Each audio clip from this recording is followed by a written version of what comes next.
Кайрадан эле Аким KG YouTube каналына кош келдиңер, урматтуу катталуучулар, көрүүчүлөр. Бүгүн буюрса мынакей Москва убакыты боюнча саатыбыз канча болуп калды? 21:17 болду. 11-июль. Биз болсо мынакей бүгүн Аким KG YouTube каналына Эгемберди кесиптешибиз, кыргыз мекендеш байкебизди насип кылды. Жолуктук силерге бүгүн ушул видеороликте биз самозанятый боюнча бир маалымат берип өтөлү. Байкебиз самозанятый болуп иштейт экен. Анан кыскасы видеону көп улабайлы, башынан аягына чейин түрдүрбөй көрүп койгула. Биз баштадык, бизге ийгилик кылып койгула.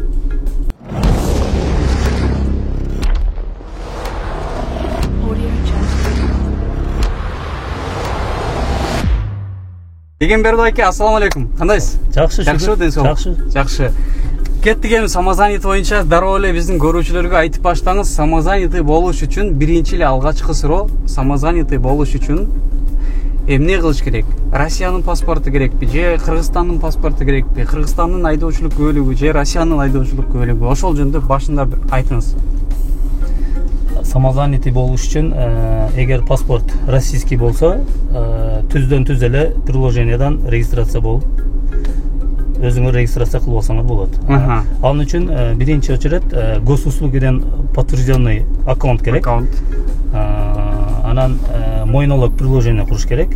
Болду. Бул российский паспорт. Анан кыргыз неме үчүн, кыргыз жарандары үчүн эгер водительское удостоверение, Кыргызстан үчүн СНИЛС менен ИНН керек. Азыр эми бардыгы эле бул жакта Москвада водительдерде өзүң айтмакчы бардыгында эле бар экен. Кисарт. Болду, ошону ачып ИНН менен СНИЛС эле болсо, госуслугиден ошонун негизинде эле ачылат, ол оңой эле. Кыйынчылыгы жок да. Кыйынчылык болсо жардам беребиз буюрса, даярбыз биз. Сиз жардамга да даярсыз. Жардамга деле даярбыз. Байкенин проблема номерин экранга каттымдай кылчып коем, өзүңөр жардам берем деди. Кайрылсам. Жок, жардам берсе мага жакшы болот да, промокод болот.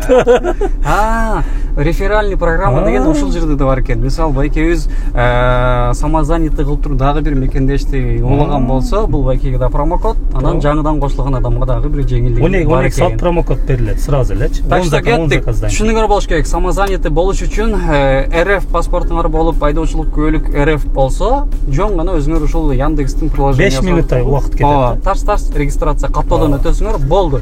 Кыргыз паспорт, кыргыз айдоочулук куөлүк болсо, ал дагы оорчулугу жок. Себеп дегенде азыр бардыгыбыз аккаунтубуз госуслугиде подтвержденный кисартка регистрация болуш үчүн СНИЛС бар, ННН бар. Ошолордун эле негизинде самозанятый болуп иштесек болот.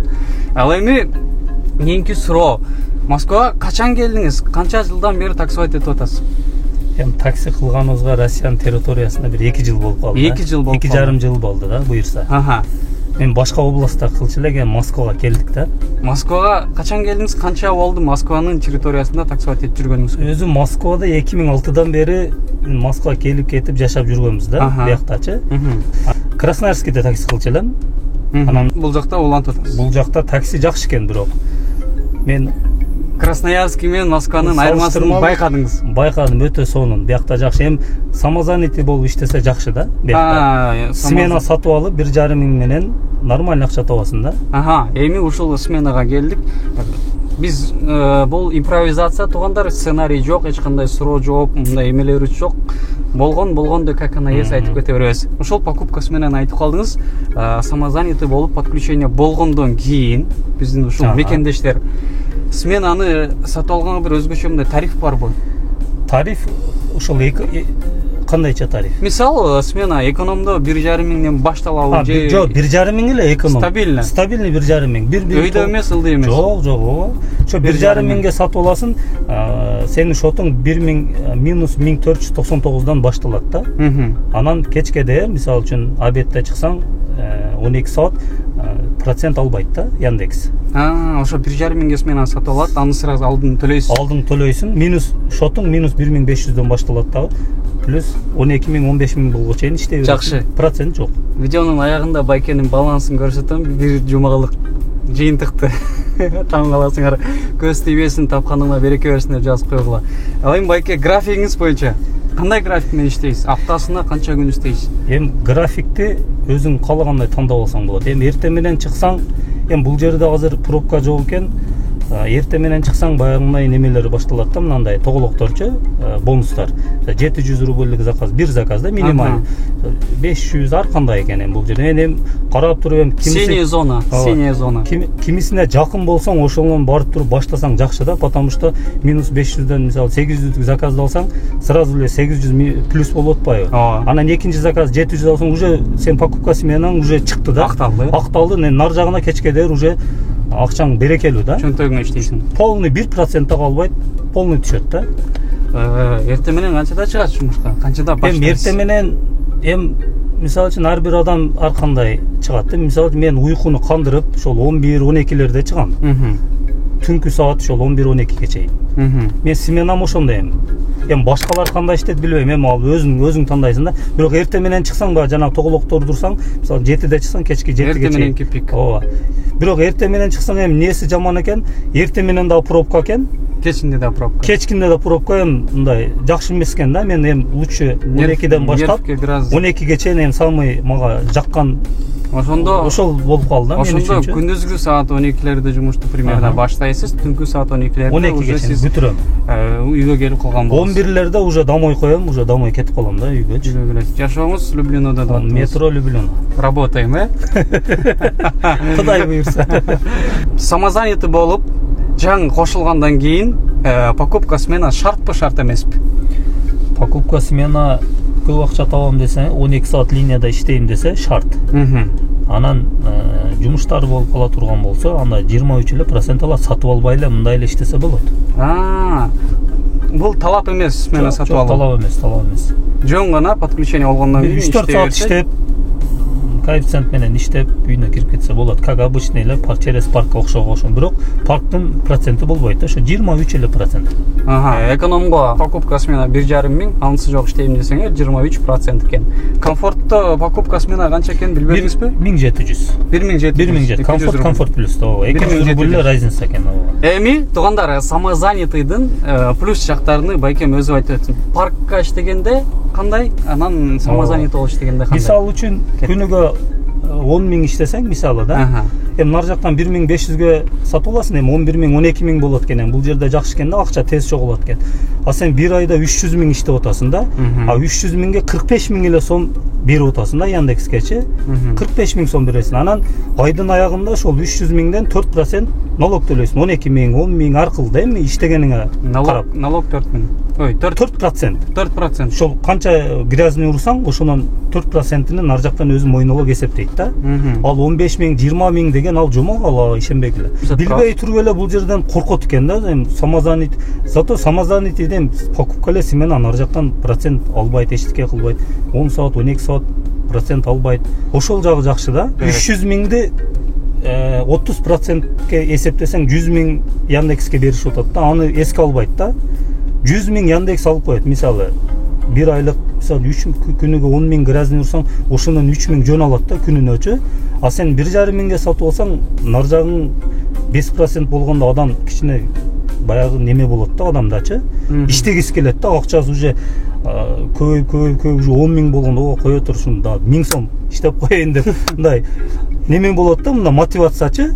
Нар жактан проценттин сменаң бүткүчөн смело иштейсиң да. Менин түштүгүм боюнча самозанятый сиз жанакы 1,5 миңге экономдо 1,5 миңге смена сатып аласыз. Болду, ишти кыла бересиз. Же паркка, же Яндекске эч кандай комиссия бербейсиз. Мисал 500 рубльдук заказ болсо, байкеники 500 рубльдук заказды жеткирсе 500 балансқа тылың түшөт. А бизде эмне 500ду жеткирсең 500дөн парктагы Яндекстагы комиссиясын алганда жанагы 500дөн 280, 290, 300, 310 рубль чыгып калганда балансыңдын жанагы көбөйгөнү көрүнбөйт. Жок. Ошонун айынан балким бизде моундай бир иштегенге желание жок болуп калып, деп эле үйгө кирип кетип калабызбы. Анан эң негизи байкем ошол сменаны сатып алып иштейт экен, 12 саат иштейт экен, 12 сааттан кийин болду. Үй бүлөсүнө убакыт ажыратып, ошондо анан эртең менен уже жаңы күч менен ошо эртеси күнгө мындай күч болуш керек да. Бул айдап жүрө бербейчи машинаны. Эртеси күнү да мындай как свежий чыгып иштешиң керек да. Мындан да күн калат экен, чындап айткандачы. Эми калат, эми тиричиликте эми башка. Жок, эми баягы айтайын дегеним, сиз сыяктуу стабильный график кылып алып иштесең, буга күнүгө иштегиң келет окшойт да. Анан 16 сааттан, 15 сааттан, 14 сааттан иштеген болсоң, эртесиге уже өлүк болуп иштегенден көрө мындай аз тапсаң дагы мындай 10 саат иштеп акчаны тапсаң жакшы дейт. Бир ишти мындай жолуна коюш керек да, любой иштин өз жолу бар да. Ошонусу менен иштесең жакшы да. Анан урду кетти эле айдап жүрө берсең 14 саат, 15 саат ал туура эмес да. Эми байке могу самозанятый боюнча биздин мекендештерге бир өзүңүз чын дилиңиз менен кайрылып кетиңизчи. Балким буну жаман дегендер дагы бар. Анан жакшы, бирок мен кошула албай атам, кандай кылам, же кошулсамбы деп ойлонуп атам дегендер бар да. Ошолорго кеңеш, кошулсунбу, кошулбасынбы? Жок, эми мындай да, эми адам Москвага келгенде бир акча табам деп келет да, туурабы? Эми бир келгенге жараша нормально иштеш керек да. Бул короткий времяда, мисалы да, 5 айдын ичинде результат кылса болот да, самозанят болуп жо. Айына 250 миң таза калат да, өзүң машинаң болсо. Анан аренда болсо эми азыраак 200 миң иштейсиң да, или 180 миң иштейсиң, бирок 5-6 айда сен уже миллион иштеп атпайсыңбы? Ошол жагы жакшы да бул жерде. Эми мындай адам бул жагынан өзү нар жагынан болуш керек да, мен иштейм, акча табам, анан досторум менен барып футболго кетип калам же чайханада, андай нерсе болсо анда иштей албайт. Самозанят болуп покупка смена эртең менен алып алган болсо, бир дос чалып алган болсо, анда иш токтойт да. Раз покупка смена кылдың, уже сен 10 саат уже линияда иштесең. Стимул бар. Акча табам деген мындай эми демал, бирок 6 күн иштеп 1 күн демала бер да.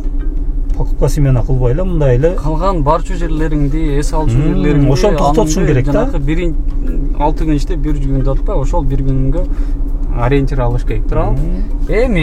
Эми покупка смена боюнча самозанятыйга подключение болуш үчүн аз биздин көп мекендештер таксопарктардан машина арендага алышат да.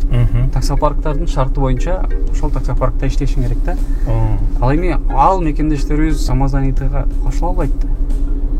Эми кээ бир мына мен азыр мына машинаны азыр пока мен өзүмө машина алып элекмин. Азыр айдап жүрөм. Мен 1750 берем. Анан 150 сом депозит берем. Таксопарктын адресин берем, алып алып каалаган таксопаркыңда эле самозанят болуп иштесең боло берет. Сиз таксопаркыңыз андай талап жок. Вообще андай талап жок. Каалаган андай талап жок андайчы. Жакшы парк экен. Жакшы парк экен да. Мен ош атак жөн машина алсаң деле болот экен, башка таксопарктар менен договор кылып. 250 рубль ашыкча төлөйт экенсиң. Самозанят болгондо башка паркта иштесеңчи. Эми бирок ошондо деле актап атпайбы? 10 миң, 11 миң, 12 миңге чейин бул жактан. Ошондо деле актайт. Самозанятыйдын эң чоң эле бир плюс жагы эми сменада. Смена сатып аласың, нар жагына бекер иштейсиң деген сөз да. Акчаң тез чогулат да. Ал нар жактан процент алып атпайбы? Поделан койсоң плюс 9%, 33% мындай эле алып койт. 1000 сом, 1000 рубльдик заказга барсаң, мисалы, саңа бир 650 рубль эле түшөт да акчаңа. 1,5 миңге барсаң, сен айткан 700-800ге түшөт. Ошонун бардыгынан настроение жок. Настроение бардыгы өлөт де. Жакшы. 100 түшүп турса, 3000дик заказ алып барсаң, 3000 түшүп турса жакшы да. Тариф эконом, Kia Rio айдайт экен байкебиз. Простой комплектация. Бустер бар экен. Бустер бар. Детский туугандар бар, ишенбегендер унаке. Креслоңуз жок. Кресло бар, детский. Барбы, алдагы барбы? Байкебиз детский тариф менен иштейт. Самозанятыйда детский тариф барасызбы? Бар да. Ооба.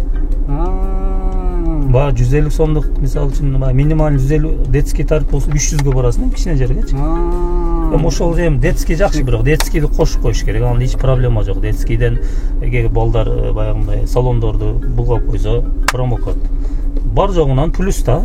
Жакшы. Иштегениңиз Яндексте. Яндекс биз ушу экономия эле айдап атабыз. Кудай буйрса көтөрүлөс. Иншалла сиздин эмеңиз, жыйынтыктарыңыз жакшы, иншалла. Силер менен эле жок, коштошобуз. Суроолор болсо кийин дагы өзгөчө видео кылып кайрылып коюшубуз мүмкүн. Даярбыз Кудай. Байкебиз менен дагы бир жерден кездешип. Ошол эптеп жолуктук, ушул күнгө сүйлөшкөн болчук. Келдиңиз, убакыт ажыратып бердиңиз, самозанят боюнча мен дагы көп изилдедим эле, менден да сурагандар көп болду. Кудайым буйрса бул видео көптөргө пайдалуу болду деп ойлойм. Ким буга чейин ойлонуп жүргөн болсо смело кошулсаңар болот. Байкебизге дагы бир убакыт ажыратып бергениңиз үчүн сизге чоң рахмат. Ишиңизге ийгилик, тапканыңыздын берекесин берсин. Аман эсен буюрса иштеп өзүбүздүн мекенибизге барып, үй өзүнүн бала чака туугандарыбыз менен жүрөлүк. Үйлөнбөй жүргөндөр болсо жолуңар ачылсын. Гүл жигитке окшоп. Мага окшоп жолуңар ачылсын иншалла. Все. Кайрадан эле кийинки роликтерден силер менен көрүшкөнчө барыңарга ийгилик. Так, ишенбеген бир туугандар, мынакей 21:47 болду. Съемка бүттү. Ген байке бүгүн иш болгон жок. Себеп мен менен жүрдү, анча-мунча иштерди кылдык. Мынакей эми калганын карагыла мынакей. Мынакей көз тийбесин, тапканыңызга береке берсин дагы бир жолу. Мынакей ишенбегендер үчүн самосаңыздын плюсу. Заказдар боюнча эмете турган болсок, мынакей 31 заказ. Так, 31 заказ, 29 заказ, 33 заказ, 20 заказ, 33 заказ, 26 заказ, 15 заказ. Бүгүн дворын иштетип алдык. Бүгүн. Мынакей 1-күн 11 июль. Санап телефон менен акча дейт. Ооба.